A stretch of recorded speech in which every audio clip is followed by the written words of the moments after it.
Hey guys, and welcome to the Lower Chesapeake Bay Fishing Report, the first podcast to bring you the local offshore, nearshore, and inshore fishing report, whether it's good, bad, or ugly. We got a great fishing report lined up for you guys this week, but first let's hear who's making the show possible. The 2024 Monarch Cobia Classic. The ODU Alumni Association is hosting the ultimate cobia fishing tournament July 11th, 12th, and 13th. All tournament events are happening at the beautiful ODU Sailing Center with spacious parking for both your truck and trailer. The captain's meeting is Thursday, July 11th, and the hunt for the big one begins Friday and Saturday, followed by awards, food, and drink at the dock party on Saturday night.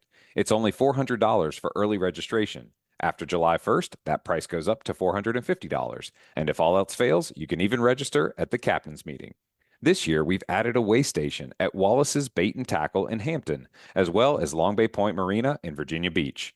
Compete for cash prizes with 3 Calcutta levels, as well as 1st through 5th places, heaviest fish, and the Lucky Dog prize. There are even merchandise prizes for our women and youth anglers.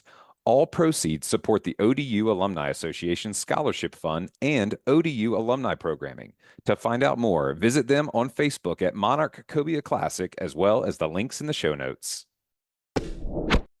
Listen up, folks. AFTCO has a new promotion for all Great Days Outdoors Podcast Network listeners. They're now offering a camo sunglasses cleaner cloth with any purchase of AFTCO products. I especially enjoy their hooded sun protection shirts, as well as their Seiko fluorocarbon. All you got to do to get your coupon code is text LCBFR to 779-345-2918. Again, just text the letters LCBFR to 779-345-2918 to get subscribed to our email list, and we'll send you the promo code via email. Hi, guys. Well, I want to welcome back a friend of the show, Captain Bill Pappas Jr. with Playing Hooky Charters. How are we doing, Captain? Great, man. How are you today, Luke? I'm fantastic. I'm excited to talk to you. I always get fired up watching your stories. Every time I flip through the Instagram, it's like, there he is again, whacking the Spanish, whacking the puppy drum, whacking the cobias or placing in the tuna tournament. I'm like, what will Bill do next? Yeah, I wish it was that great, man. That's my stunt. Well, I tell everyone that's my stunt double. He's going to get a raise eventually, though. Your stunt double. I love that. He's doing a good job. That's awesome. Well, how's that big old 29 Seahawk doing for you? I still love it, man. Me and Russ really love it. The thing takes care of us and our passengers. Had a great video shot by a friend, Greg, and on his charter boat, and I really love that boat, man. Yeah, it's a beautiful rig. And we were just chit-chatting about the the fuel economy. That thing sips at 1.5, 1.7. You're able to get to the canyon and back in about 110 gallons. I mean, that's remarkable for a boat that size. Yeah, with that crew and all that, that's a bluebird day, but it gets up to about 140 sometimes. It was built to be a 150-gallon canyon boat, but it exceeded that, which is awesome. That is awesome. What's your total fuel capacity on that thing? That thing holds 238 gallons. We'd probably make it to South Carolina or further. Well, I know you guys just competed in the Virginia Beach tuna tournament. Talk to us a little bit about that experience and what you guys did, what you saw, what happened. Oh my God, that was amazing. Honestly, fishing that every year and fishing in a small boat for all those years in a 19, then a 25-foot boat. And, you're fishing against some of the top guys in the state, in the area, and even out of state. And it's competitive. It's great. Everyone's hush hush about it before you fish. So there's not really where are they at? Everybody doesn't really know because no one's talking. There's not a lot of boats fishing with a slower economy. Altogether, man, it made it really tough to find these fish this year. But a few of us had a whim on where to go. We all ended up seeing like they've caught fish in the same place. It always is. You wake up and you come out there, the sun comes up, and there's all your buddies. No one even spoke on the phone. Nobody talked to anybody. We're all just in the same place. And we caught some fish. We got 2 in the boat for the tournament. And we had them really early, so we were feeling pretty good about that. And then we had the third bite on a circle of we saw them busting, and we actually got them in the circle. And we had a really, really nice bite. It was a really big one. And throughout the fight, I guess either there was a backlash in the middle of the line somewhere, 150 yards, 200 yards in, or the drag was too loose and the thing spun its way into a backlash. But bottom line is, our angler Matt during the run was like, "Oh my God!" and he went to a tug of war with this fish. And now when he did this, it was just like I went out of gear. Didn't want to they didn't clear the lines yet because they were clearing everything. It was all a big rush. And I didn't want to suck up the flat lines, so I couldn't reverse back. But I screamed down to my guy who used to be a former mate, Matt. I said, and I'm not gonna cuss, but I said, Matt, I said, get some line on that mother flower now. And he was like, I can't. I said, I don't give a Frank. And he was like, I can't. And I was like, do it. And he still got about 20 cranks on that thing because I knew as much as he stopped that fish, the fish was going to be ready for another run. So while it came to the boat and he got that line on there, I did put it in gear and it got a little close. It started to make the run. And he looked down to put it in the rod holder in his belt. They put the belt on him.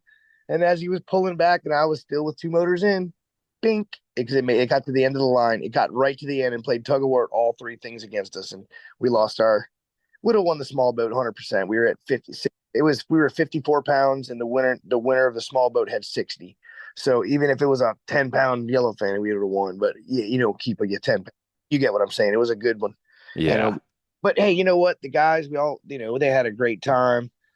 And we came back with our heads down. We were pretty happy with our catch. We were on the board. Everyone was telling us, and it was like, all right, cool, but that's gonna get wiped out. And throughout the next day, it didn't get wiped out the next day. And we were waiting for it to happen. And just, I don't know, the fishing was a little slow with the full moon because it rocked in with a full moon. Mm-hmm. All the squid rise and eat pretty good, man. It's tough with that time. They don't let you do it first crack of dawn. They let you, you got to get out to 7:30. That's just the rules. And I guess the boats came in. They gave me a call. Honestly, I was getting ready to go down to congratulate everybody, have a good time at the party. Maybe hear us do some hokey pokey or hear some songs and dance on the dance floor or something with my buddy. Drink a few beers, tell a few stories, ha ha ha. Have a good time. Right. Maybe barbecue. Well, Bob Sinclair, who runs the tournament, and you and run a great tournament. Like Bob calls me, says, "Hey man, you need to come down. How quick can you get down here for a lie detector test?" And I'm like thinking, all right, I could be like fifth or sixth or something, and they don't know who's coming in yet, and they just want to just do a bunch of us just in case. So I was still like, optimistic, but I don't, cash in hand. You know what I mean? Yeah. Like, Yeah. I don't believe anything to it's actually real. So we get down there, do the lie detector test. I couldn't understand one of the questions, but eventually I got it right. I was like, all right, cool. I did my lie detector, no problem. Everything passed. And I went about my business, man. We had some good food, had some good drinks, and sure enough, man, with a few too many beers, not too many, I had just enough. Yeah.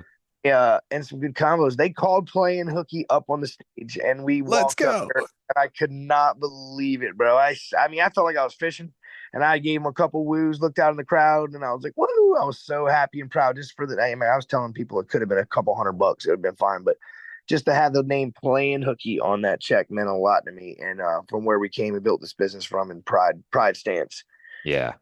I don't even talk about it enough is more than I usually would do. So I probably won't much in the future. I'll just be happy and take it in stride. But this one was special because it was the first one. I've been looking at these guys, these trophies in respect and just, just keeping it cool with everybody and stuff like that as much as you can. And just keeping your head down and grinding. And then finally you get something to take up in front, say, hey man, you can say what you want. But Oh, you feel like you're floating when that happens. It's the epitome of like you go out there every day and grind and no one's there to, pat you on the back or say good job. Sure you get paid for your honest days of work, but to go out there and do it in a tournament and then get a check with your name on it, like that's the creme de la creme, that's the holy grail of fishing. hey, you know what?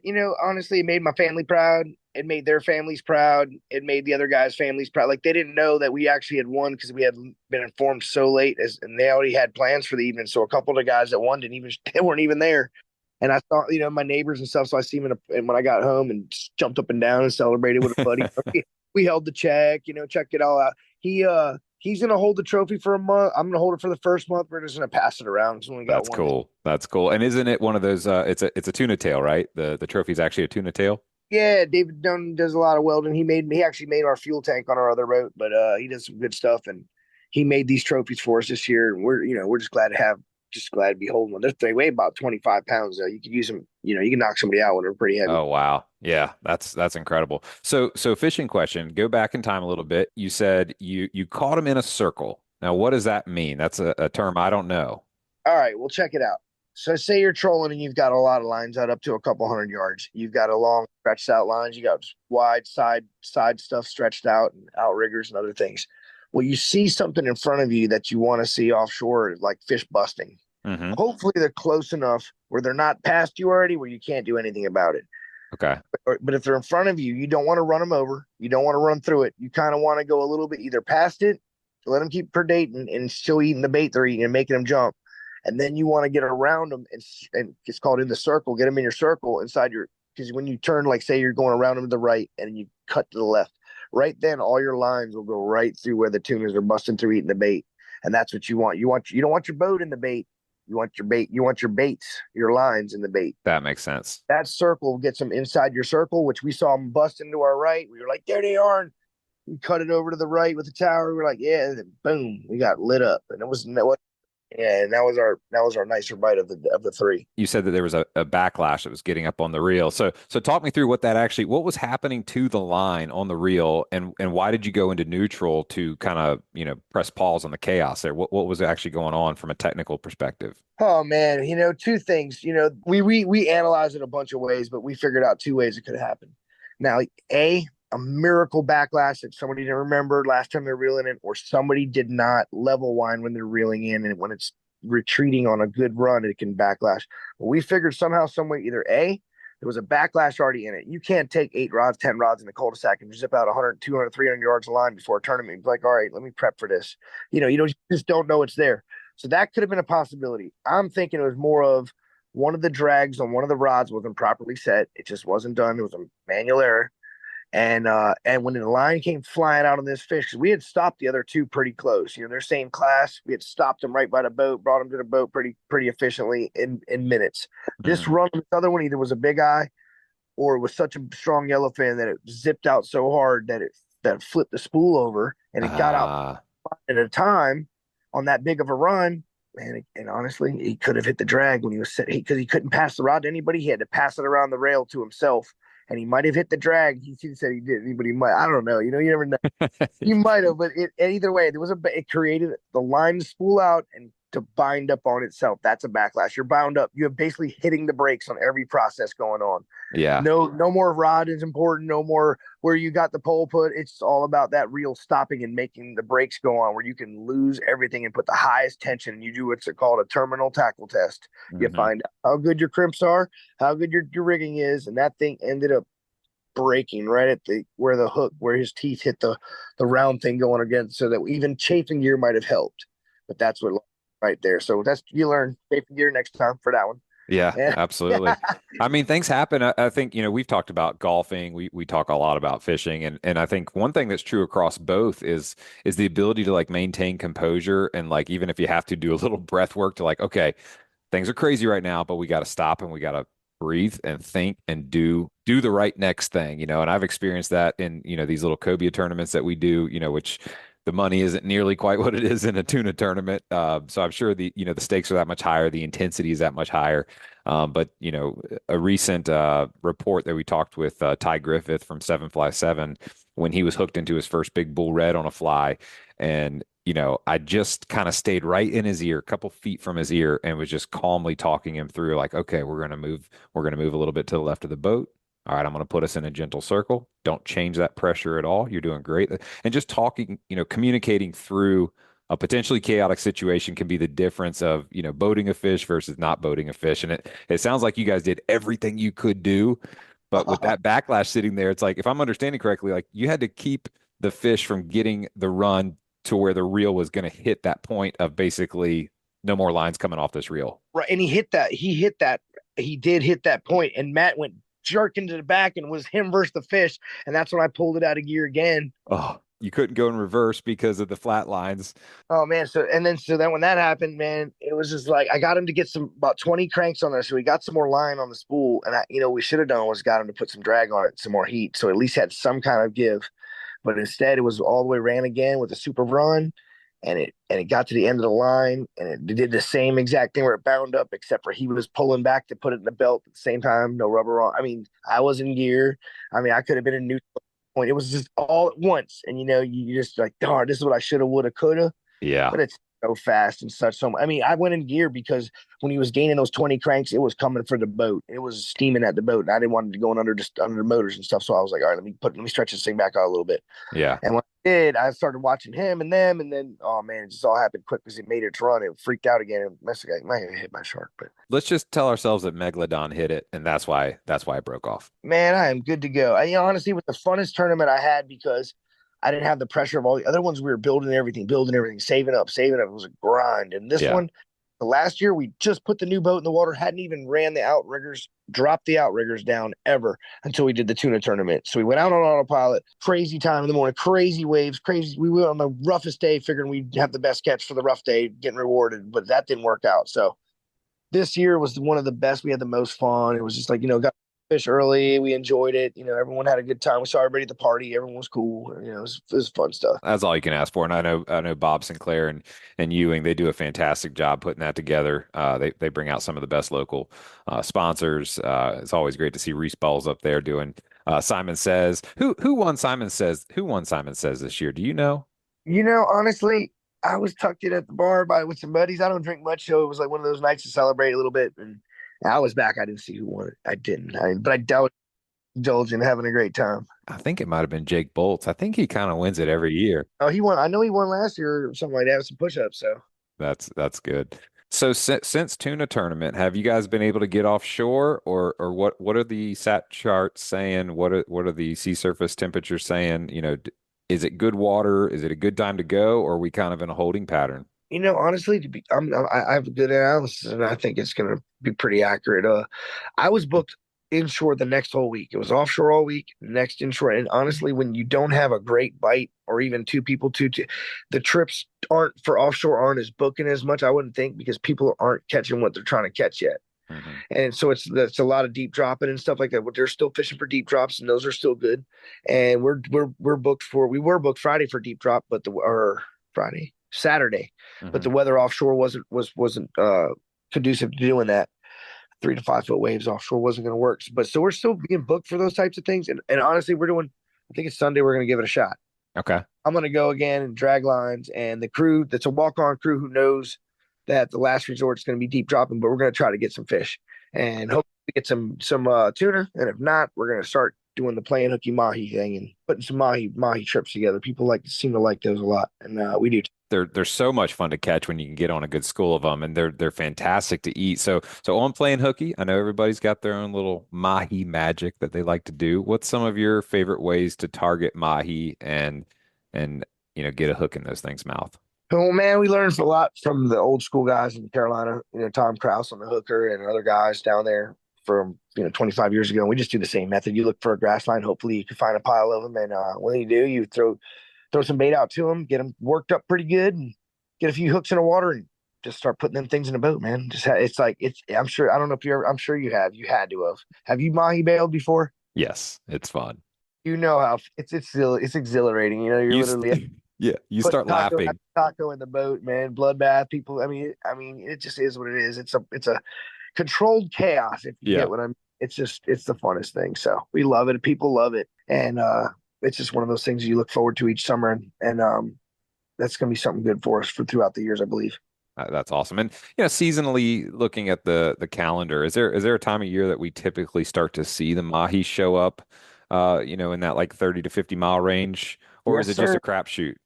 It's I would say if I were to be straight, it would be till mid July all the way to almost October. Okay. Yeah. You can you'll catch the stragglers at the end. In the beginning, you can start to see some here and there. If you find like a float in this or that, when you're out Hmm. there, you see something just like a tree, or you see something. The grass lines really work well, Hmm. and even trolling around the grass lines. If you find a grass line out there trolling for the mahi, works real good for the gaffers inside. By the I've caught them at the triangle. I've caught them inside of the triangle. 21 pounds. Oh, wow. Yeah, man. That's sizable. Yeah, but it was intense, man. Caught three in like all at the same time by myself with my dog, my little mango on the boat. Anyway, That's another. awesome. I'll show you the YouTube. Oh no, not show YouTube. It's just a 12-minute GoPro vid. Oh, that's cool. So, okay. I love hearing about you talking through fishing, but I gotta share this with you after, the last show when you talked through your coconut crunch, fish bite recipe. So I had a client, I work in the IT field, and I had a client call me and goes, "Hey man, I listened to the podcast and I got to try this recipe with this sea bass." And I said, "Oh, please send me some pictures." So he did. He went home and he tried it. He sent some pictures. He goes, "Man, I did 2 batches. I did one like a little spice on the spicy side." He's like, "It was so good. It was the best sea bass I've ever had." I was like, "Man, that's fantastic." So we validated that your recipes are straight fire. So talk us through. We go out and get those Baylor mahi, those gaffer mahi. What do you like to do with some mahi when it comes to the kitchen? Dude, I tell you what, I got this. It's going to be coming out in the PhD cookbook in 2020 still. Now, actually, you know what? I think I'm gonna do a lot more taking off this winter. I think I'm gonna get it done this winter. Nice. Or I want a version, but it's gonna go in the cookbook. I call them tahi macos because so we call them tahi macos like we're surfers or something. We have a way of saying it in our house, but they're mahi tacos. And I take the mahi, I cut them up into cubes, I remove the bloodline, vacuum seal them already cut up and ready to rock, and I oil them. I get some peanut oil, I oil them, Hmm. and I salt them with some table salt on one side, and then I take it's gonna be called Kinder's. It's Kinder's smoked garlic. All right. When you get that swordfish and that's your tuna bites and that's your mahi tacos and your shrimp tacos. And I just made 24 of last night for 6 people. Yum. Anyway, so take that seasoning, abuse it on there, and then you get your red chili pepper flakes and wang them on there too. And if Hmm. you have any in your garden, I got some jalapeno peppers growing on tap. So take about 8 of those little suckers too and chop them. But if you don't, you're good. You don't need them. That's a little extra fire. But so Hmm. you flip. You get a big pancake flipper, and you flip the whole thing on your cutting board, and you flip it all so you see the other side, and you oil that side, and then you salt it, and then you take the seasoning, and then you take the peppers. Do the same thing. Now while you're doing all this, you just turn your pan on like 3/4, which is me. I guess you know what that is somewhere in there. Medium high. Yeah. Yeah, medium high. So you put it there. You got your expensive peanut oil in the pan. You're gonna get a whack of bacon grease. Put a little whack in there. Got your pan up where it's just barely starting to smoke. Move your oil around, and you go over there when it's good and hot, and you turn your cutting board over and smack it on there. Mm. Use your cutting, stir it all around. You just let it sit there. Don't move it. Get it all flattened out where it covers the pan. Every piece is getting a touch, and just let it sit there. Now do some stuff, whatever you got to do, dishwasher, get your plates clean up. But then you come back, and that thing is just made a golden edge around the outsides. And that's when you do the magic, man. You take that thing, you shake that pan, and all those flavors just stick to the bottom real good. And then you flip them all over 3/4, and will flip perfectly almost. And then you get your wooden scraper, and you just flip the other ones perfect. Flip all the ones you can see the raw parts, and cut that sucker up on high. Burn them. Go fast as you can because you want the middle to contain some juice still. If you do it too long, Hmm. you cook all the juice out of your mahi. You almost want it medium rare to cook the rest of it on your plate, but you don't want to overdo it. It'll be dry. So you get it on high fast as you can. Give it the last when it golden browns on it. Just give it a shake and then shake it right on a plate. Let it sit for like a minute, and then get your shells out. Lay them on the counter. You already got your shells toasted on another pan while you're waiting. You got your shells lightly toasted. You don't want any brown on them yet. You just want them lightly softened up. Soften all your shells up. Put them on the counter. Deal them out like cards. Hmm. Then you're going to get your sour cream. Put your sour cream 3/4 of the way, 3/4 of the way, all the way down them, all 8 of them. Then you get your spoon, equal size spoon, and get your tahi macos and start putting your mahi all over them. One spoon, one spoon, one spoon. Then you get your freshly grated sharp cheddar, and Ooh. you put that on top of them, all the way across the top of them. You roll each one up, put it back in a number two or number three frying pan with lightly oiled. Put them all back in a frying pan and slowly put them all back in there and slowly toast them and then flip them all over, and they'll toast lightly and all the cheese inside melts and all that stuff melts together. And if you had the peppers, you throw the peppers in while you're cooking the mahi. Anyway, and dude, it is absolutely insane. Do not dump the gravy either from the plate or the pan. Save it and put a little bit of Tabasco or your what is it, Cholula. You get your Cholula, put it in there. That's my son's like sauce that you dip in. Oh, it's Oh incredible, my bro. gosh. Why are you telling me this right at dinner time, Bill? You're killing me. It's so, I so just had it good. last night, and I'm hunting the next 2 weeks. My family gets here. I'm gonna try to go get some mahi to eat with them for sure. I'm making fall tacos. Yeah. Heck yeah. Well, Captain Bill, this has been such a fun report. I love hearing about your tuna tournament experience, your placement, your lie detector test, the surprise. Hey, come on down. You're the next contestant on Get a Big Old Check with Plain Hooky written on it. So congratulations on that. Always love hearing from you, man. Yeah, thanks a lot for talking, man. We'll see you soon at the golf course, buddy, and out on the water. Absolutely. And before we go, if folks want to get up with you and book an inshore trip or an offshore trip to do some deep dropping or chase some tuna and some mahi, what's going to be the best way for folks to get up with you and get booked on playing hooky? You can go to playinhookeycharters.com, PlayinHookeyCharters.com. And if you want to do the walk-ons, you can sign up for playinhookeycharters.com/walk, WALK dash ons, and you can sign up for our text. We send out texts for our trips Like even for this tuna trip, we didn't even make a post or send out a text. People found it on the walk-on site and booked it. We even made it. We had a trip book in 7 minutes the other day. It was like Wow. people trying to pull over on the road, trying to. I was like, bro, I can't help you. Like you get the, And it was like they were saying, "Oh, I'll get you next time" and stuff. It was pretty cool. But we send out. We have about 740 people signed up for our walk-on text, and Nice. they like that ends up working out pretty good, on days to get people out there who don't have a full group. They have one or two people or three people. Yeah, that's a great option, especially for those folks maybe that are going to come travel from out of town and can't get that whole group together. So definitely, guys, check out that walk-on opportunity. And until next time, man, you guys take care of yourself over there. So, folks, that's going to wrap up an awesome offshore and a tournament report from Captain Bill Pappas Jr. playing hooky. Y'all stick around. We're going to take a quick break and hear from this week's sponsor. Hilton's Offshore Charts. The days of heading out and blindly looking for good fishing areas are pretty much over. Don't waste time and money on fuel searching for fish. You need the most recent, highest resolution images to not only know where to go, but where not to go. The knowledge provided by today's technology is critical when planning an offshore fishing trip. So make the choice that professional captains all over the East Coast make and choose Hilton's Real-Time Navigator. The easy-to-use interface and excellent customer service will have you on the fish every time you go. Check them out at hiltonsoffshore.com. That's hiltonsoffshore.com. All right, guys. Well, welcome to this segment. We've got a new contributor on the show this week. I'm excited to talk to him and welcome him to the show. We've got Captain C.L. Marshall with Tangier Sound Charters. Welcome to the show, Cap. How are we doing? Man, thanks, man. I'm really happy to be included in this. Really looking forward to it. It's just pretty special to be able to fish the bay every day and to be out there and so many cool things to see. So we're just not fish related. Yeah, absolutely. I'm eager to hear some of your stories because I know you fish a little bit different area of the Lower Chesapeake Bay than where I'm in. You're a little bit closer up towards like Tangier Sound and Smith Island. We were just talking about the Pocomoke River. Tell us a little bit about your boat and what you guys specialize in. We specialize in having a good time. I kind of equate it to a strawberry shortcake. The cake's good, strawberries are good. The ice, the whipped cream makes it just a little bit better. Any day you can spend on the bay is a great day. We're real blessed in the area that we cover, the Tangier Island area, Smith Island, South Marsh, all the way down through Watts, south of there. Tomorrow I'll be at the San Marcos is where I'll be tomorrow. So if you see the old green mako down there, that's where we'll be. But we pretty much go where the fish are, and we specialize in having a good time. One of the things that's really cool, and much like the Southern Bay, is just the number of options we have available. Tackle trout, red drum, puppy drum, black drum, sheep's head, Spanish, bluefish. The list is pretty endless that we're able to kind of go after depending on tide, time, weather conditions, angler skill, all that plays into it. And, we try to match our trips with angler expectation for sure. We try to match our trips to make it comfortable.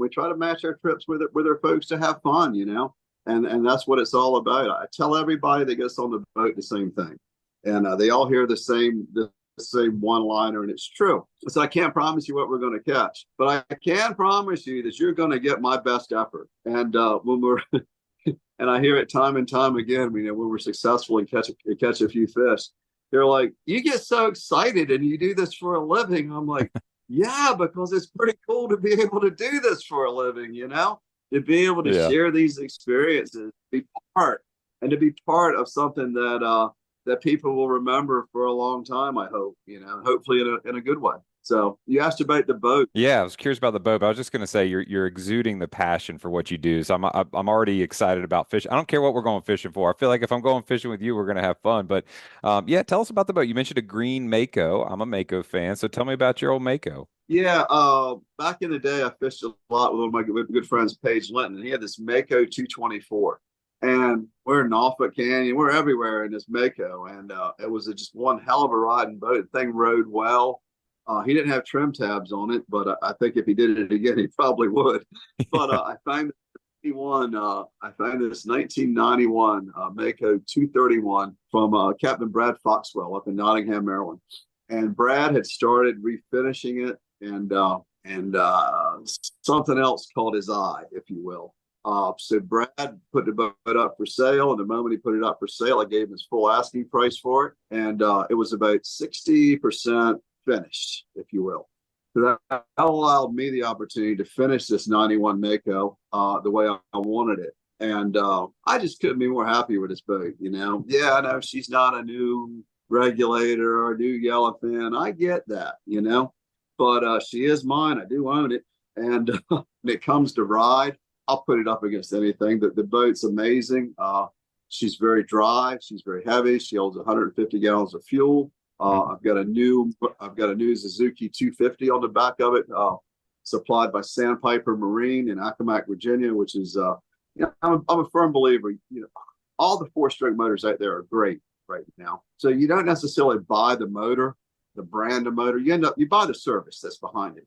Yeah. And those folks at Sandpiper, they stand behind me and I stand behind them. They treat me well. They treat all the guides well.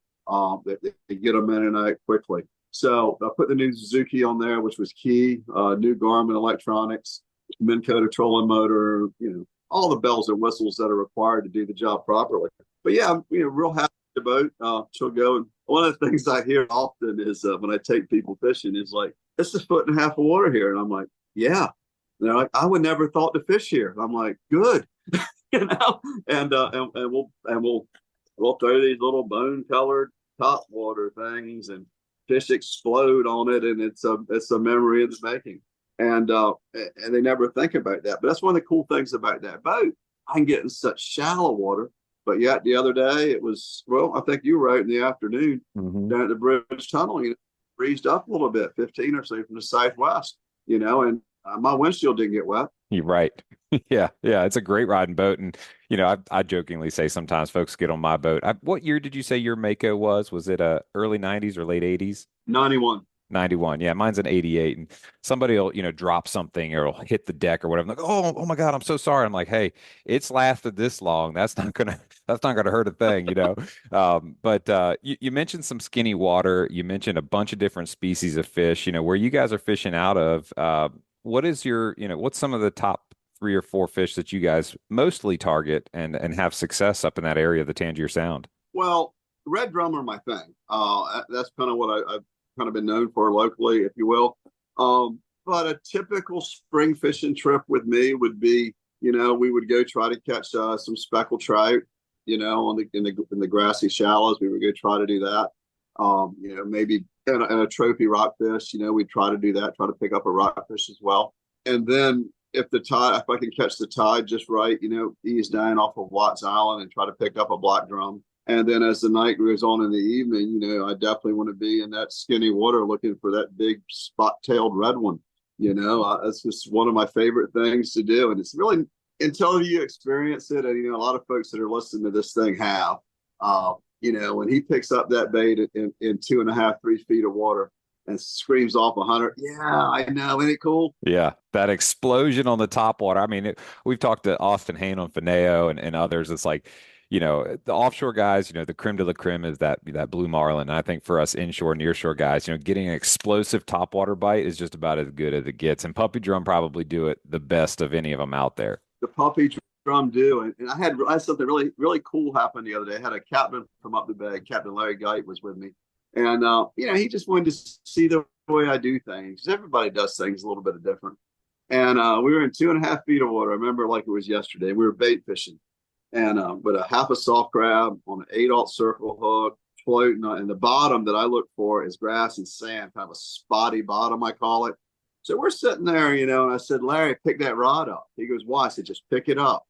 He picked it up, and I said, Larry, you see where the line goes in the water? Yeah. I said, look 20 feet behind that. He said, what is that behind there? There was this big tail going back and forth. I said, Larry, you're getting ready to get bit. You need to hold on. He was like, what? Zing! And away she went, man. He was like, I've never had anything like this before in my life. Oh, that is awesome. That's so true. And that's a good characteristic of a red drum because they are explosive. They take that first run. Even when you get into the big bulls out in the Chesapeake Bay, in deeper water, they take that big first run. I remember one time, a long time ago in the southern branch of the Elizabeth River, I got hit by a puppy drum so hard when I bent down to pick something up out of the boat, and the pole nearly jumped out of the boat and got hung up on the edge of the boat. Otherwise, that rod would have been gone. So man, that's exciting to hear. So it sounds like there's some pretty special water up there in the Tangier Sound. I don't hear a whole lot about it. So it sounds like you almost got like a nice little haven up there to yourself. And We want to keep it that way. right, we want to keep it a haven. I myself sometimes will get a little seasick, so if somebody's listening that maybe deals with a little seasickness but still wants to get out there and catch some fish, the area you're fishing, does it tend to stay pretty calm? Well, one of the neat things that I'm able to do, and a lot of people kind of overlook this, is no matter where you are, if you're down off Punkatea Creek or you're down, Silver Beach area, or even over on the other side of the bay in Kilmarnock and those areas. I was up in near Wallace's Marine and near Pocosin the other day. Yep. On that back river reef complex there. I mean, we're all over the place, and there's plenty of places that you can fish that are sheltered from the wind. And we're fortunate enough this year to have a good amount of speckled trout around, a good amount of puppy drum this early, and if you put your time in calm, protected water, you can pick up a few fish. It always amazes me, when you get people on the boat and, they see the social media pictures of people holding up these fish and stuff. And some people think it's like Hungry Hippo, man, but it's just not. They got to see the hours that go into creating that picture. Yeah. And a lot of people aren't willing to put the time in, but this year, you can hide behind some of these islands, especially with all the subaquatic vegetation we have right now. And there's fish around to be had. I know Virginia rock season's not in. Maryland is. For me, that provides great opportunity there. And that's something that a lot of Virginia folks, even folks up the bay farther, in the Annapolis area, they're kind of limited the different species they can catch. But for us down here, we've got a wide variety.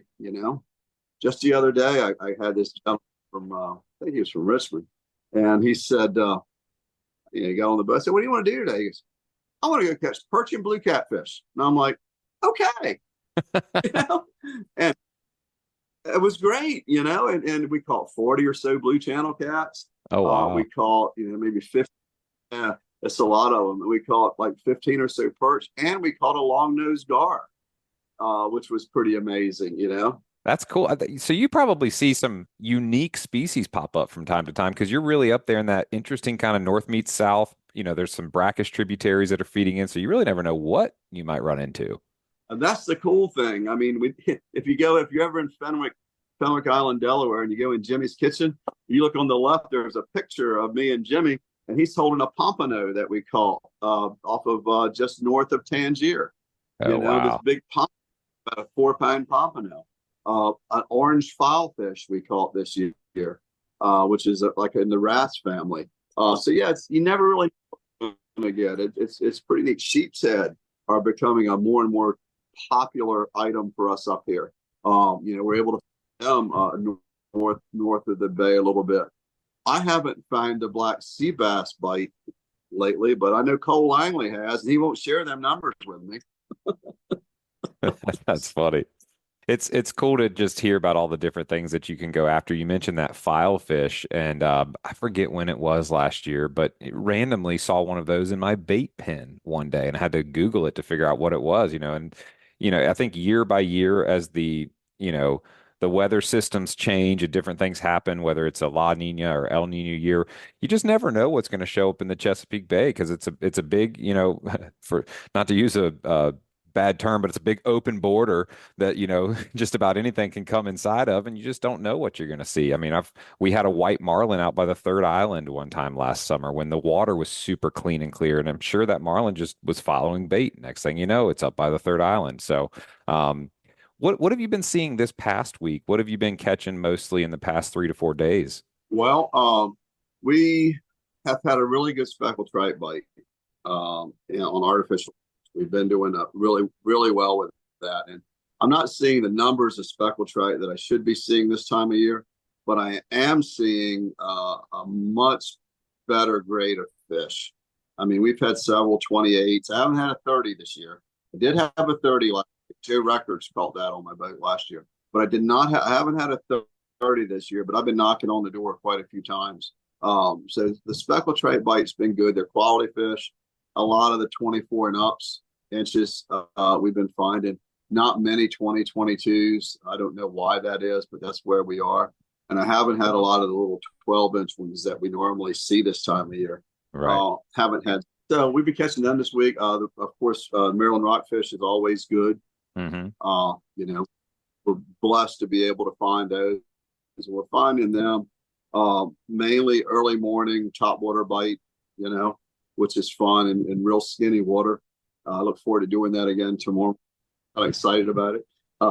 So we're going to do that early, and then we're going to head down to the San Marcos and catch cobia. So that's going to happen tomorrow. Yeah, our cobia, it's really weird. I mean, I caught my first cobia up here last day of May, something like that.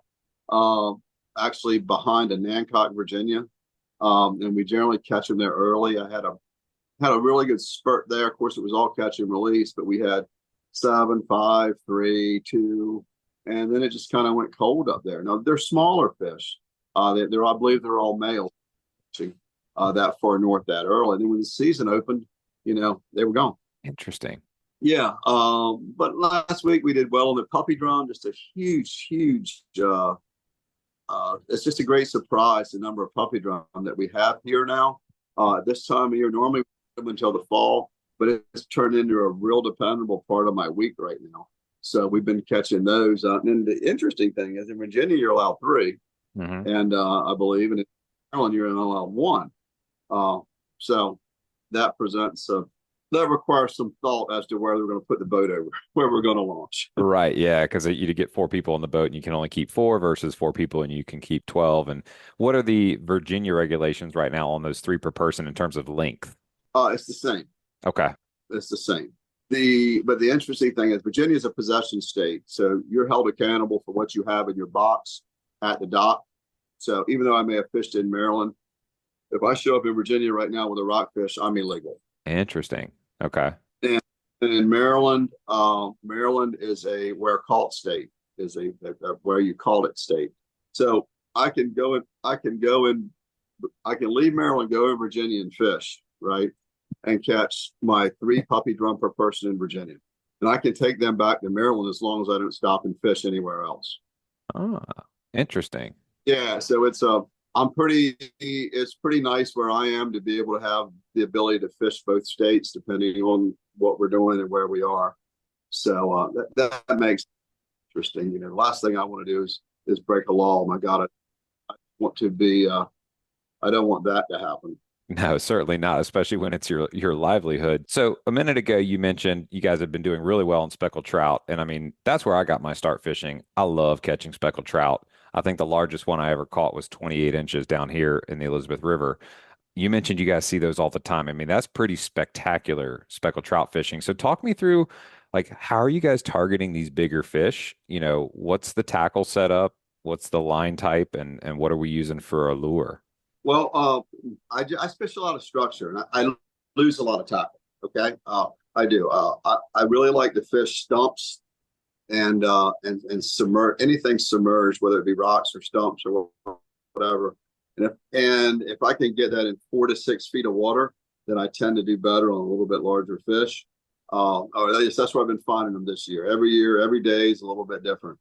I'm a big fan of soft plastics. This is one of my favorites here. Looks like a big old diesel minnow of some type. Yeah, this is a rumble fish. There's guys that have been. They supply me, but that's one of my favorite colors. I do like to use the curly tails and the shrimp color seems to be to elicit most of the larger fish this year I've caught on the shrimp color things of the oranges and the pinks, if you will. And my setup is relatively simple. I'm a big. They like color, and they seem to. So I'm using a 3/8 ounce jig head. Yep. I think that's a 12 or 15 pound leader that goes to it, and nothing special. Just a nice steady retrieve bouncing off the bottom, if you will. Now, one thing that I do look for that's a little bit different, especially on my jig heads, is if you look, the hook on that is relatively short. It's a relatively short shanked hook because I believe, for what that's worth, I believe that these these fish, I mean, they're an ambush predator, make no doubt about it. The strikes are vicious. It's not a, you know, I believe that they're going to aggressively attack the head of that thing. And so by using a jig head with a hook, the shank a little bit shorter, I believe, for what it's worth, that my hookup ratio is a little bit better. That's just kind of what I do. I mean, if you look at this jig head versus this one, you can see how yes, it's a big difference. Yeah, it's about a good centimeter longer of a shank. And you said ambush predator. So we talking about if you're working that bait through the water, that the head of that bait, they're going to attack towards the head of that bait. Yeah, I think so. Yeah, I believe so. That makes sense. So you're making sure that that hook point is closer to the head of that bait by using that shorter shank. Exactly. That makes sense. Whereas, like with this eel type of thing here, which is a good one for bluefish and rockfish in the lake, that's kind of eel-like. Yeah. But you can see how the shank of that is, it's a good piece longer than the other one. Oh yeah. On a little bit heavier, but not the same. Yeah, I use I use the FG knot is what I use going down to my fluoro. Nothing different than anybody else is doing. But well, I do want to pause on that. You mentioned the FG knot, and something that I know is unique about the FG knot as opposed to like a uni to uni, especially when you're doing a lot of casting all day long. If you're cobia fishing and you've got that, setup that you're only going to throw when you see a fish every 20 or 30 minutes, uni to uni is kind of okay. But when you're casting for trout at lots of casts covering lots of water, the FG knot, the tag ends come out of the braid side, so that when you're casting it through the eyes, you're able to reel that thing all the way up and cast it, and that line and that knot flies through those eyelets without any resistance. It does, but it does tend to, after a good day of casting, you need to retie it, if not retie it during the day. And I can assure you, one way to get a bite, if you haven't had one all day, is to try to tie an FG knot while everybody else on the boat is fishing. Because I can assure you, when you get that thing in your mouth and you're spinning it around, somebody's going to catch one. Yeah. And there you're going to be. Hold on a second. Yep. Play him. No caballo. Oh, that is so relatable, Captain Marshall. I kid you not, because the day that you were out there on the water with me, I was just up above the fourth island, and we had thrown like a little no live bait needed, and we're like, maybe the 8-inch NLBN is too long. Let's switch back to the 5-inch. So I clip off that jig head, and I'm tying the 5-inch on, and sure enough, a 40-pound turd comes swimming by the boat when I'm in the middle of trying to tie knot. I can't even cast at it. I'm like, that would happen. That would be Murphy's Law. So yeah, but if you're having a slow day and you guys are fishing with you, just try to tie an FG knot, both hands and your mouth's involved, and you're doing all that. Yep. And I'm catch one. Yeah, that's how it's going to happen. So when you're targeting those speckled trout, we got that 3/8 ounce short shank jig, bright colors, pinks, shrimp colors. When it comes to like your tide cycles or any certain time of day, when do you feel like you've got the most success hooking up with some of those larger speckled trout? Anytime I'm out there, I feel like I'm going to catch a big one at any time. I do. I really don't like low tide. There's one thing I don't like, and it's confidence. I can tell you that. Yeah. I hear it. I love it though, man. That's many of our guides say that. Whatever you're fishing, you got to fish it with confidence. So you don't like low tide. So it sounds like you like a moving or an incoming, closer to a high or a flood tide. And then in terms of your retrieve, are you pulling it and giving it little twitches, a steady retrieve? What's your methodology there? Whatever works. However you caught the last one, let's do that again. That's wisdom. We'll start, and I'll generally have somebody who is doing a steady slow retrieve. I'll have somebody a little faster. I'll have somebody kind of bouncing it off the bottom, and we'll figure out what they're really looking for, and if we can figure that out, then we'll get everybody on the same page, and that generally works out. It works out well. Now, another thing that I'll do, hold on one second. Yeah. And while you're grabbing that, I just want to pause, because that's a great tip about if you've got multiple anglers, don't all throw the same thing. Throw several different things until you start seeing what they're in the mood for that day, and then convert to the same lure. Right. Yeah. I mean, I've started doing that with rockfish, and all of a sudden, yeah, they want the white one. Okay, then let's all fish with white. Why wouldn't we do that? Nothing drives me crazier than somebody will lose a lure and they'll go in their own tackle box and they'll go, "Yep, I ain't never caught one on this one." I'm like, dude, why are you tying it on now? Right. Right. Oh, that's the truth, man. I go back to the early days of speckled trout fishing, and I think I bought the entire tackle shop. I opened up my tackle box, and there was about every little letter of the alphabet in color. And then you fast forward to 10 years later, and you go out with two colors, three colors most, because you just kind of know what works after a while. One of my favorite colors of late has been, and I don't have any that's available. They're in the boat, which really should be. Is a violet. It's a real light violet color. That Rumblefish makes for me, and actually it's Freedom Bait USA now. They changed their name. That they make for me. It's a really light violet color, and when you take that, you put it under a Four Horsemen popping cork, not one of these popping corks, not one of these, not one of these, but the Four Horsemen popping cork. You will notice a difference. They're a little bit heavier constructed. They make a little bit bigger noise. They're a little bit heavier. They're easier to cast. And trust me, there's nothing worse than finally hooking up on that fish, that big bull red, or that big speckled trout that you've been waiting your whole life to get. And you got one of these little wimpy things here, and that creates a problem. So the Four Horsemen's a little bit heavy and a little bit stouter, and it really is. That's the only thing that I'll use. I mean, Yeah. That's what I'll use. If you got it, if there's another one, then just take it away because we don't have time for that. Right. Right.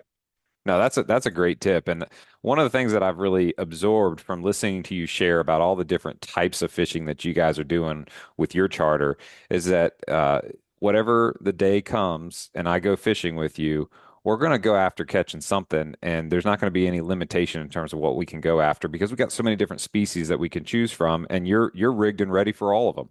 I am. I am. I generally carry 12 rods, and I carry like I'm looking right now. Tomorrow, I've got my four big 10 battles with the aerial spinning rod, 6,000 set up. Rigged up with an 8/0 circle hook on a fish finder rig, and I got them ready for the San Marcos tomorrow. And I've got Cobia. four. Yes, I've got four rods rigged for top water tomorrow, and I've got four rods rigged up for bottom fishing for puppy drum tomorrow or rockfish, depending on what happens there.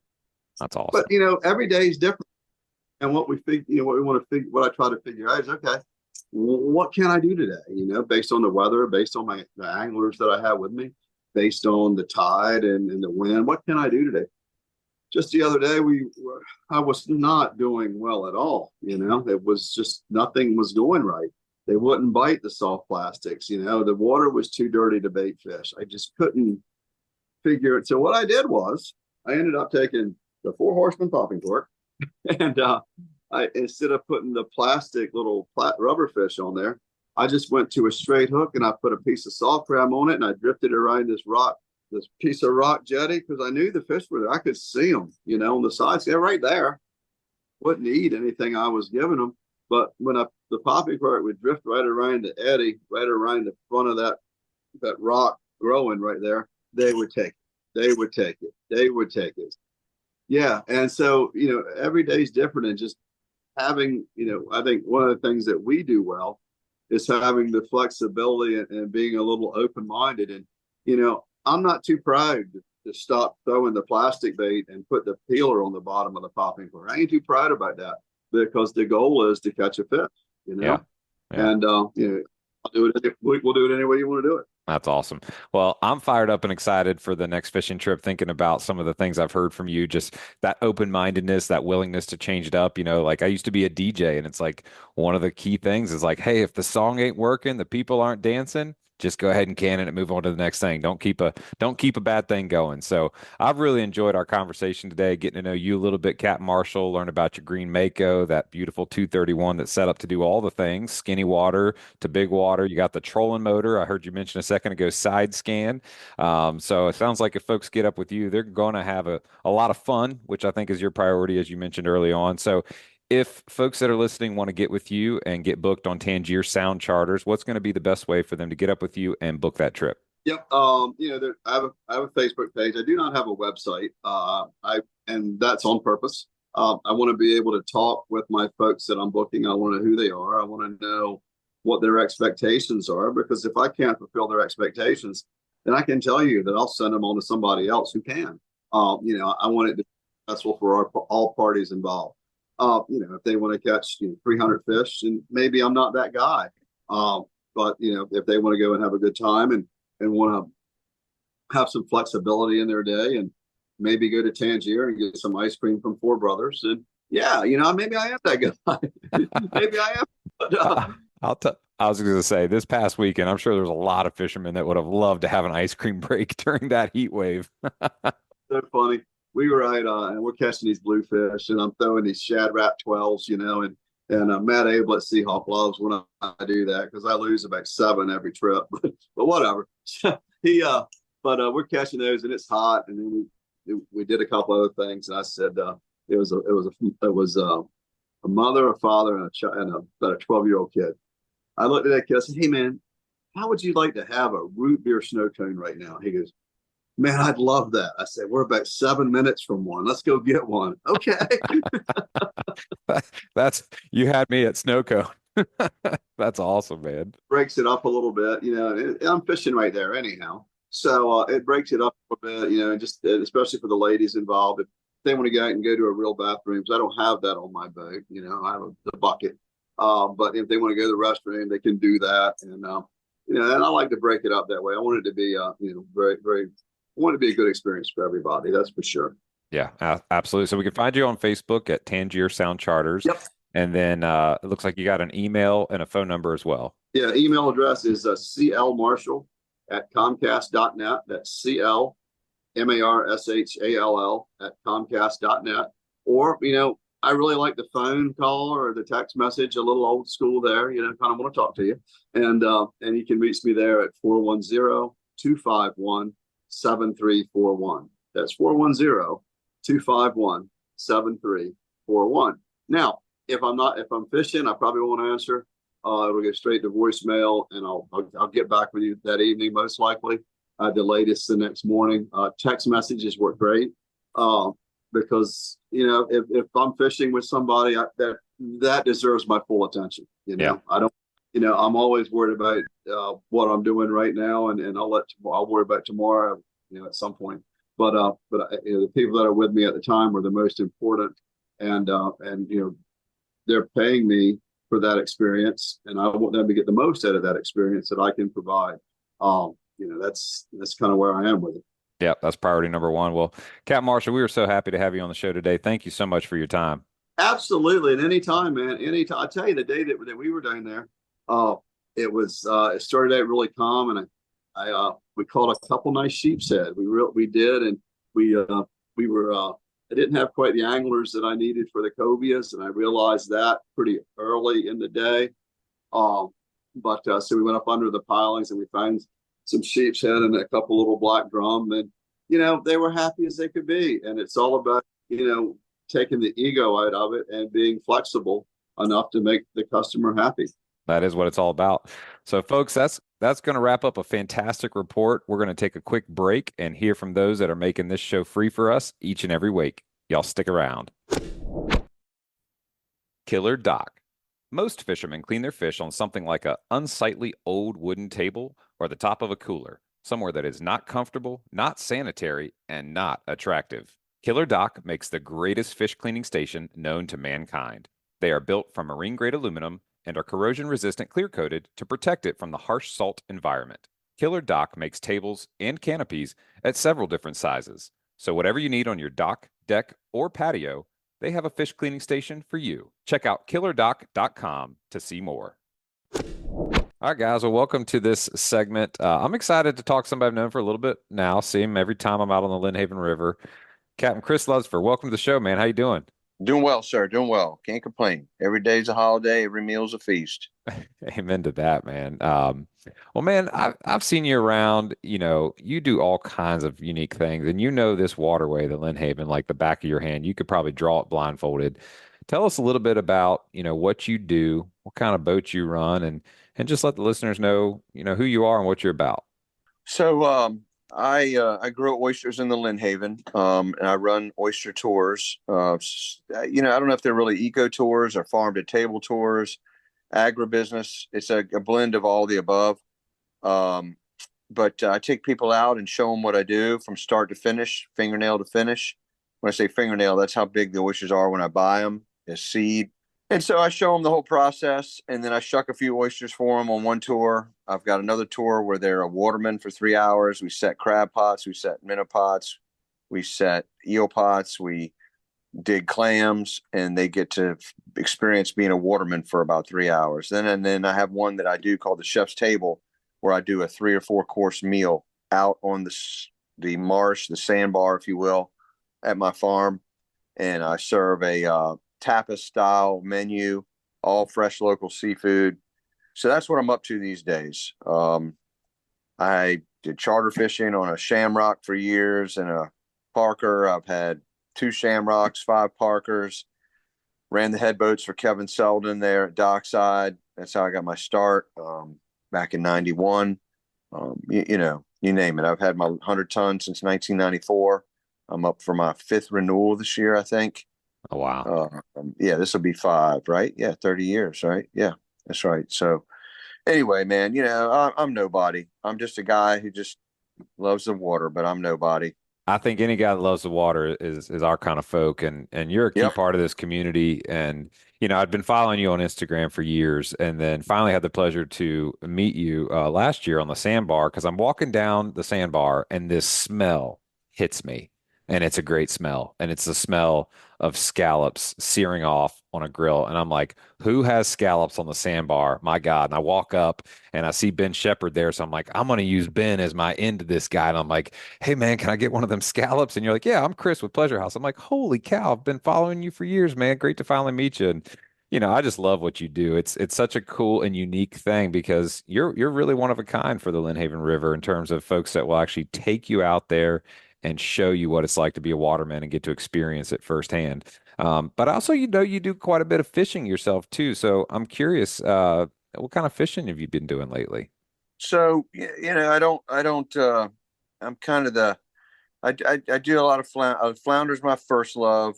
I've fallen in love with sheep's head fishing. I'm fishing that.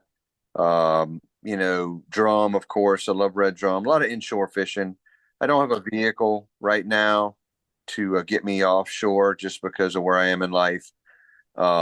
Don't really have a boat that'll get me, out in the middle of the bay unless it's really, really calm. So, I'm sticking with the inshore stuff.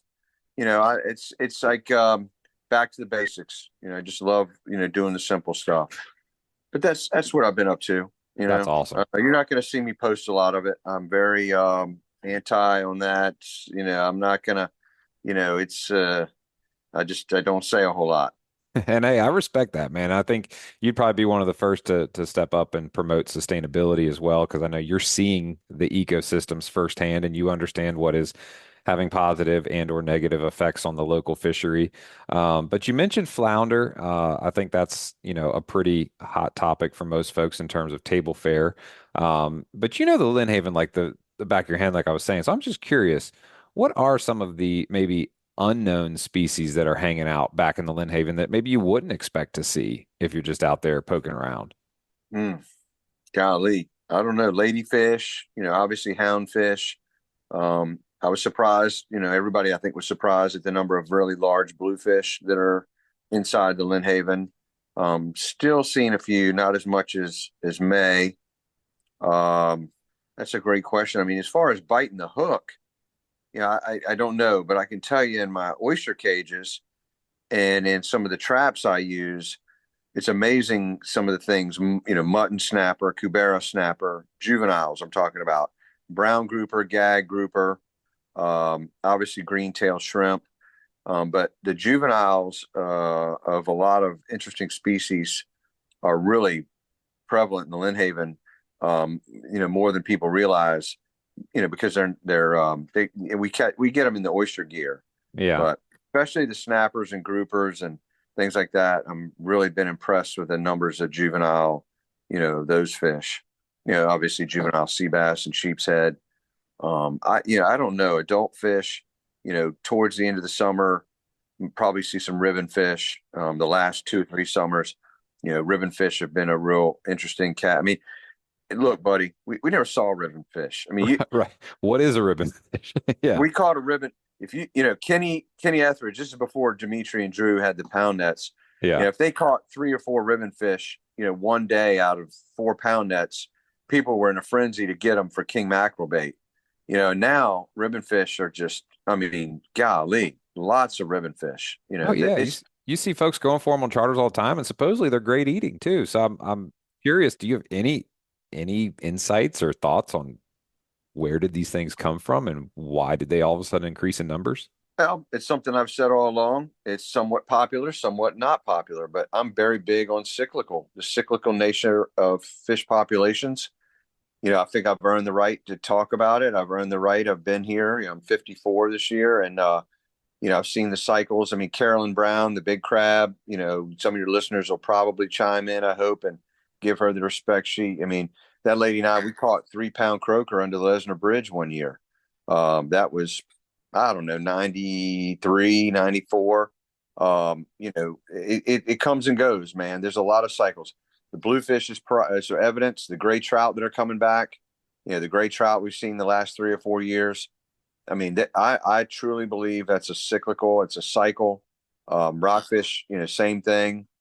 Speckled trout. I mean, I feel like we've seen higher numbers of those than we've seen in Lynnhaven in a while. And you mentioned Carolyn Brown. I've recently spoken with Todd Brown. He's actually currently in a concept phase with a really cool new boat that he's building. So I know there's some big names that really made a big impact on the local fishery.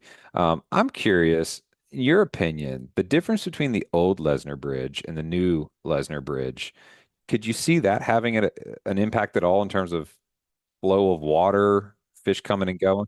Massive. I think the Eastern Branch, a lot of the problems we're having with the inlet changing right now is a 100% result of the new bridge, the lack of structure, the reduction of the impedance of flow. In other words, there's less structure. So now we've got more flow coming through the bridge. Back of my hand, I mean, man, truly that every piling, I mean, I got to tell you, I knew that bridge. Yeah. And now I'm relearning it. It's a challenge. It's still a great place to fish for about 4 hours a day. I can't believe I just said that. It's an interesting spot, but yeah, big difference. No, the CFMs, whatever you want to call it, cubic feet per minute, whatever, the flow is much greater. Nobody, I don't think the engineers, I don't think people really, I don't think they thought about it. It probably wasn't on their radar. And man, I mean, you can be out, riding between the second and third island when it's, coming inbound with a southeast blow, and then you get on the other side, you get on the bay side, and the difference in the wave height is dramatic. So I mean, I'm a firm believer that cubic feet per minute, is probably huge in terms of what the impact is, and it's interesting. I don't know the story exactly, so I'd rather you share it because I know this story because you've been around for a minute in those waters. How did the Lesnar Inlet or the Lynnhaven Inlet even come to be? Didn't it used to only be up by Little Creek? Yeah, there was no inlet. The Keelings and the Thorogood families, they cut that inlet. They dug it. It was late 1700s, maybe, late 1700s. And the word is there was a big blow, a storm, perhaps a hurricane, and the dunes were cut so close that they said, man, we could have an inlet here. And they literally took oxes and carts and hand tools and used a lot of their indentured servants and people that were working in the area, and they literally cut a ditch through the inlet that wind up growing enormous, changed the church point, changed that their graves and the old cemeteries are underwater. They changed the entire face of the inlet. Pleasure House Creek flowed basically where Marlin Bay is, hooked up with Lake Joyce, Lake Chubb, you could sail from the Lynnhaven River to Willoughby on an inside waterway. And I got a map that shows it. I got an old, it's not the actual map. It's a copy from the Smithsonian that Mrs. Miller The Miller family that owned Duck Inn, Mrs. Miller and her husband had the chart, a copy of it made, and I bought it for her estate sale. That's But it cool. shows, yeah, it shows the old chart when there was no inlet at Lynnhaven. There was no inlet. Man, I tell you, history in this area, I feel is a little underrated. And just hearing you share some of this stuff, I think about going out on a tour with you of the waterway. Just getting to listen to you share would just be such a treat because there's such rich heritage around here of these pioneers that went way before us. Who thought to dig a ditch and who would have ever thought it would have turned into a river that would have then turned into all these tributaries that now fast forward 300 years is this huge population and all these restaurants and the economics and everything that goes into it, all because a couple of dudes said, "Hey, let's get some hand tools together and dig a ditch." Yeah, yeah. I mean, I think a lot of it would have been there anyway. I mean, the oysters were there, the fishing was there. I mean, there was flow. I mean, we had, but it definitely made it a shortcut to the bay. But until they built a taller bridge, it really didn't help a lot of people. I mean, you got to think until the first Lesnar Bridge was built, there was no way to get under it. I mean, you went under it in a rowboat. Oh, wow. I mean, the bridge that was there. I mean, first it was an electric trolley, and then it became, a vehicle bridge, and then eventually big enough to get boats under. But for a long time, it was a very short bridge. That's incredible to hear. And I want to dig a little bit into some fishing, but before we get to that, I want to dive just briefly into the importance of oyster farming when it comes to water cleanliness. Because a lot of people may not know this. So talk to us a little bit about that. What do oysters do? How do they play into that ecosystem? Well, cleanliness they filter, but I mean, I got to level with you. The biomass that we need, we're working towards. Right now, the farming part of oysters, habitat does more than the cleaning. That's my opinion. I think I got science that proves it. The cages, the gear attract fish, attract juvenile fish.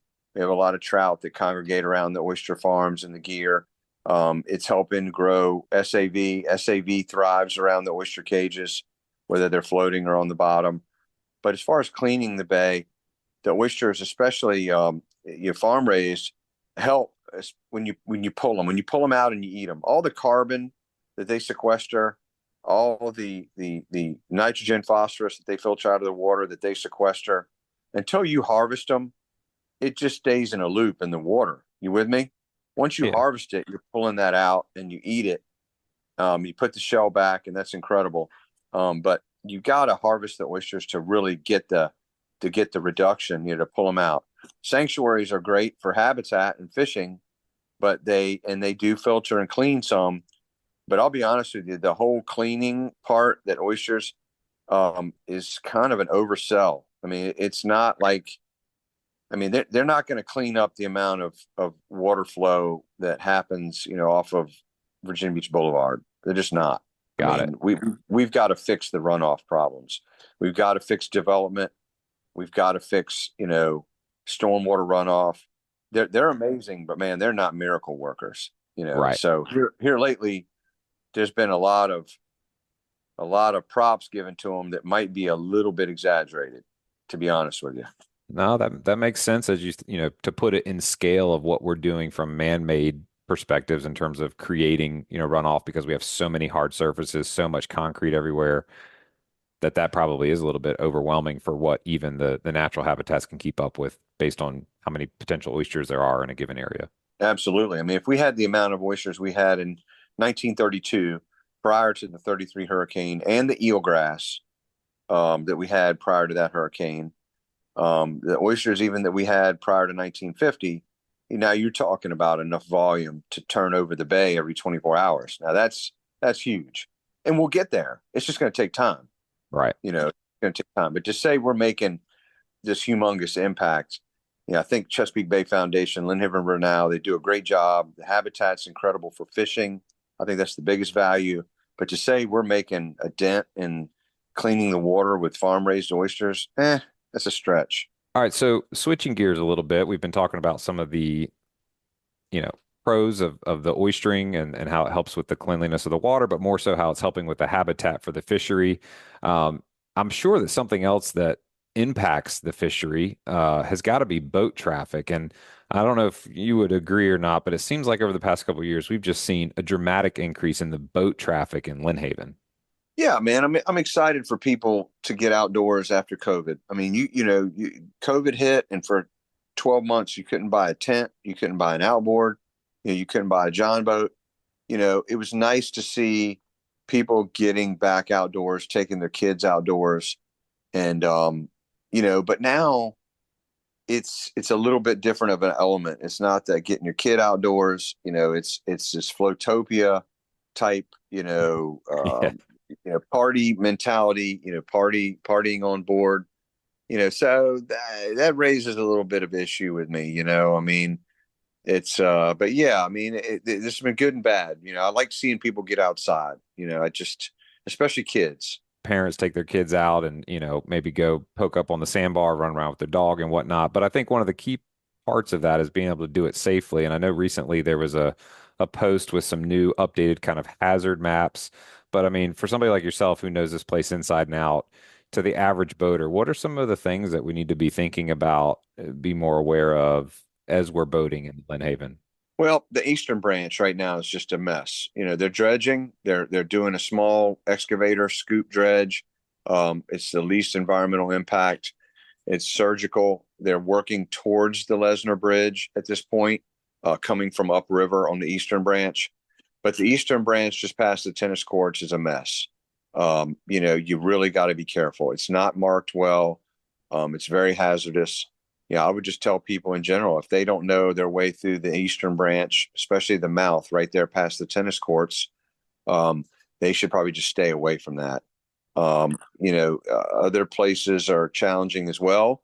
Right there, when you get ready to leave the bridge and, well, anywhere inside the inlet, it's all challenging. It's just, we talked about earlier, the way the bridge has changed things, and it's depositing sand and cutting sand from places and depositing it in others. And just, boater beware. There's no triple, you got sea tow, which is helpful. But other than that, I mean, you don't just pull over on the side of the road and get out. I mean, you're stuck. You could be stuck for a long time. Yeah, no doubt about that. There's obviously the oysters beds. There's sunken, wreckages, lots of sandbars, and certainly be mindful of which tide cycle you're in when you're out.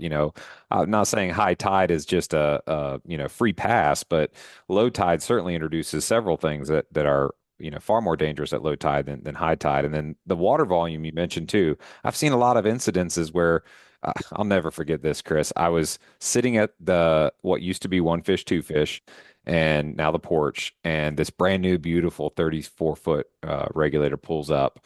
They had just bought it from Blue Water that day, just driven down, parked, and a Grady White comes up to try to park in front of it, not aware of how violent the outgoing current can be, and goes to turn their nose to try to park in front of that boat. And before you know it, it's too late. Bang. Whiskey throttle got the best of them, so for boaters that are maybe new to currents in the Lynnhaven, what are some do's and don'ts when it comes to operating your boat, with an outgoing or incoming current that's ripping at 5 or 6 knots? Well, you always maneuver or motor into the current, whatever's strongest, the wind or the current. Generally in Lynnhaven, it's going to be the current, but you never want to pull to a dock with the current pushing you, at your stern. You always want to be maneuver. That way, if you let go, theoretically, you're it's easier to back away and abort. Give up. Just pull back. Let's try it again. If you're trying to go with the current, I mean, you can't. Sometimes reverse isn't strong enough to stop it in that kind of current. So, and then also make your gradual. Your angle of approach should be gradual. You always want a steep or a gradual angle. That way you don't veer into a vessel like it sounds like happened there. Try to keep that angle steep, and just crab in, creep in. And then again, when something goes wrong, you can pull away. The other thing I recommend is people remember 3 words. The first word to remember, when you're new or you're maneuvering in a strange place is slow, and then when you think you got it and you're a little more confident, you remember the second word, and that's slower. And then, when you think you've really, really mastered an area, especially in Lynnhaven, and you think you got it down and you're really getting confident, and you remember the third word, and that's slow. So, I think you get the message there. Slow, slower, slow. If you're going slow, there's not a whole lot you're going to tear up. But anyway, that's my my words of advice. Well, from somebody who's on the water as much as you are, I think that is sage wisdom, and I will take that myself too, because I've certainly had moments where you get, a little frantic, and if you're going fast, you have zero reaction time. So certainly slow, slower, and then slow makes a lot of sense. And then remembering to nose into the current. So switching back to what you were talking about at the beginning, some of the tours, the eco tours, the history, the education, and the food, you really have me thinking about food, because here we are talking close to dinner time. What are some of your favorite seafoods that you prepare on the boat when you're sharing that time with folks? Well, we do a lot of grilling. I mean, obviously, it's a kitchen, a chef, and the outdoors. I'm cooking everything on the fly. I will say my final course I do get from a local restaurant. I'll give your listeners a little taste, because we got to give them something to this is I normally don't tell my clients. I let it be a surprise. But the final course is a crab cake from Dockside, because I can't master. I mean, I can't equal it. It's incredible. Yeah. I think it's the best crab cake on the East Coast. But up to that point, I'm doing oysters raw. I'm roasting oysters. I've got a grill out there. Last week I had 4 kinds of fish. I was fortunate enough that I had mahi, wahoo, sheep's head, and cobia. 4 different tours, 4 different chef's table tours. And I had 4 different species on the grill. Today I had cobia on the grill. Some of these things I catch myself, and then sometimes I get them from my buddies, commercial guys or recreational guys that help me out, with my menu, if you will. But I can tell you right now, we are going to keep it fresh and local. I do not use imports. I do not use frozen, other than shrimp. I will use a frozen shrimp if I've got to freeze it for a week or so when the availability is there. But I try to use fresh all the time. North Carolina, Virginia shrimp. We got a great Virginia Beach shrimp fishery. Anyway, I'm talking too much. What do you got? No, you're good, man. Yeah, now I'm just thinking about all the food that I want to eat tonight. But that sounds like an incredible menu. And for those of us out here who are maybe catching those sheep's head or catching those cobias, let's dive into the sheep head real quick. Just what's a good recipe if I'm going to cook up some sheep's head? What's a go-to recipe where maybe I'm not experienced with cooking it, but I could try this and maybe not fail too badly? What's a good tip for the chef in the kitchen? Yeah, I mean, the grill. You can't go wrong with the grill. And sheep's head holds together well. You can flip it. It doesn't fall apart like other fish. The main thing is don't overcook it. Don't overcook it. Coat it with olive oil. Sprinkle on some chili lime from Trader Joe's, and that's it. And let the natural fit. And when I say sprinkle, lightly. You don't want to mask the natural flavor of the fish. And then throw it on the grill. And I do about 4 minutes per side, on a good hot grill. I like to get a little char on it, and then pull it off, squeeze some lemon, and that's it. Keep it simple, smart, and don't overcook it. That sounds like the key. And I think you just hit on something key there about the sheep's head, how it has a natural flavor profile, whereas maybe some other fish are more mild. Sheep's head are primarily, eating those crustaceans. So they do tend to have that sweeter, flavor to them that's very robust and it stands out. So yeah, definitely don't over flavor it. You'll lose out on that natural flavor. Chris, for those listening that, have maybe heard a few things that you've said about your tours or the history or the food that you're preparing or just your love for the outdoors and the local watermen, if they want to get up with you and experience that firsthand, what's going to be the best way for them to get in contact with you to book one of those trips?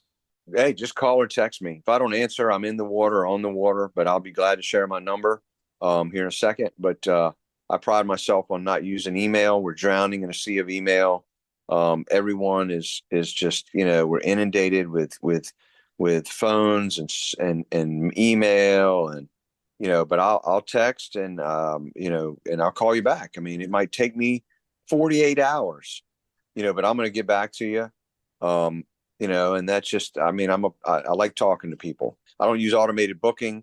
I don't have a some sort of spreadsheet, login password deal. You want to go out, give me a holler. I'm going to get you out there. Yeah, man. You come from the generation of folks that just made things work and didn't need a whole lot of whiz bang boom to do it. Yeah, and I think if we can mix that in today, it would make for a more adaptive, society. And we gotta be able to talk, man. We gotta be able to talk through some of this stuff. Yeah.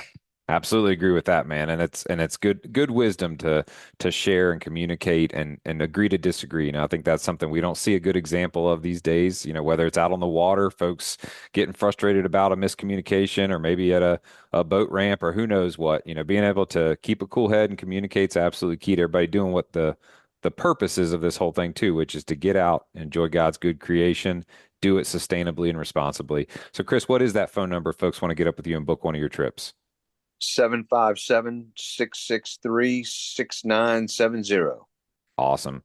Well, Captain Chris, we appreciate you being on the show very much and sharing some of the heritage and the experience that you've got. And we look forward to talking again with you soon. Yeah, you got it, buddy. And I look forward to it as well. And, I think I'd like to get back to you and, maybe, this fall, talk about some of the fall fisheries and some of the commercial fisheries that may be going on, and let people know in advance so that when they see, us doing different fisheries, haul seining and spot fishing with gill nets, and, hey, look, this stuff has been here a long time, and, we want to be around longer, and we catch fish for people who maybe don't have a boat and want to eat seafood. And, I just want to make sure we can all share the water together and the resource. Yeah, man. Amen to that. Well, folks, that's going to wrap up a really cool inside look to what happens inside the Lynnhaven River. You guys take a quick minute and let's hear from this week's sponsor, making the show free for you. Fish Bites. Whether you're hitting the bay to catch bait fish using the traditional scent strips, or fishing the rivers or marshes for speckled trout, red drum, and flounder, Fish Bites has something for you. Family owned and operated in St. Augustine, Florida, they pride themselves on making reliably consistent fishing products for anglers of all ages around the world. Fish Bites baits and lures are made with pride in the Sunshine State, USA. Check out the full line of scented saltwater and freshwater baits at fishbites.com. All right, y'all. Well, welcome to this What Did You Learn segment here at the end of episode 9. I can't believe we already got 9 shows, 9 weeks under our belt. It seems like just yesterday we started talking to some of these awesome local captains. And man, I don't know about y'all, but I've learned so much. It was really cool. I shared with Captain Bill Pappas after our episode a picture of the coconut crusted sea bass that my good friend Jim Strozier cooked up, and it's just cool to see the full circle of getting to learn something new and then apply it and maybe have success on your next fishing trip. So listening to Captain Bill talk about their experience in the tuna tournament and just how tough it can be when you got a backlash, and what do we do? What's the right thing to do? And one thing that I heard ring true is he was communicating with his crew. They were experienced and know what to do, and did their best to keep that fish buttoned up, but sometimes the odds just stack up not in your favor, and it sounds like they did everything they could do, but sadly that thing popped off and would have definitely put them in the first place position for small boat. But Captain Bill, you're going to get them next year. I just know it. I love your positivity and I love your recipes, man. It's always great to hear him share about what he's doing in the kitchen. Cookbook from 2020 is going to be coming out hopefully in 2025. I'm rooting for that. Switching gears to Captain CL Marshall, good gosh, that guy can get you on just about every species known to man. It was exciting to hear about all the different things that he targets and the capabilities of that shallow water, the trolling motor. I think that's going to be a great opportunity for somebody that's maybe wanting to expand and look at some different species that they maybe haven't targeted, maybe right there in their backyard in the Lynnhaven River or up in Little Creek. Go into some of those shallower areas and see what's going on. You don't always have to venture out into the bay to come tight on something. For folks that are maybe brand new to fishing and want to get out there and experience it with their families, I think Captain Marshall's operation would be a fantastic way to get out there. Everyone's going to have a fishing pole in their hand, get to try and learn and, hopefully hook up on a fish. So really enjoyed hearing from Captain Marshall this week and what he's doing up there with Tangier Sound Charters and even just the reach that he's got, to be able to, meet you just about anywhere up and down that eastern seaboard of the Eastern Shore and launch and go target, whatever you want to go after. And then lastly, man, it just felt like getting to, sit down for story time with a sage, Captain Chris Ludsford with Pleasure House Oyster. What a treasure. I mean, this guy knows the water. He lives it. He breathes it every single day. There was a sense of sanctuary that he enjoys every day when he's out there. And, just learning and hearing about the stories of how the Lynnhaven Inlet even came to be, the difference between habitat and, cleanliness of the water and how those oysters play a factor in that. But I was especially excited to hear him talk about the tours that he does and the menu options. I mean, it sounds like this tour, is going to be delightful in terms of, what you're going to learn and experience and see, but you're going to drink some great wine and have some awesome food along the way. And I really appreciated him taking some time to talk about some of the commercial fishing operations that go on that, maybe to the uneducated eye could, be a little bit concerning. But once you understand what's going on out there in that commercial fishery and how long that's been going on, you really can understand how that is truly part of that local ecosystem. When you sit down to a local restaurant and enjoy a speckled trout meal or a puppy drum meal, that has been a result of efforts of our, faithful local commercial fishermen who work hard every single day, get up early and go to bed late. So Captain Chris, our hats off to you and guys like you that are out there every day working in these local waters and making it happen. Folks, it's been an awesome week. We had a little bit of a blow come through here Monday, Tuesday of this week, pushing in some, north winds, but hopefully things are going to lay back down going into the weekend, this July 4th weekend. Really appreciated Captain Chris talking about some of the safe boating practices, especially in the Lynnhaven Basin. Please, guys, use caution. Slower and slow, like he said. Please be responsible in all your activities. Pick up your trash, pick up some trash, even if it doesn't belong to you. And just remember, no day on the water or party is worth, doing anything that would potentially put yourself or someone else in harm. So please be responsible out there this 4th of July weekend. And we look forward to talking to you guys next week. Y'all stick around and we'll talk to you soon. GreatDaysOutdoors.com. Great Days Outdoors has been the premier destination for hunters and anglers looking for a comprehensive look into the outdoor lifestyle since 1997. Our stories are crafted by dedicated journalists who live, eat, and breathe all things hunting, fishing, conservation, and land ownership. Check them out at GreatDaysOutdoors.com. So that's going to wrap it up this week. Please subscribe, rate, and review wherever you listen to podcasts. And remember, to get your free AFTCO Camo Sunglasses Cleaning Cloth, just text the acronym LCBFR to 779-345-2918 to get your promo code and be added to our email list so we can send you the new show each week. You guys keep whacking them and be safe out there.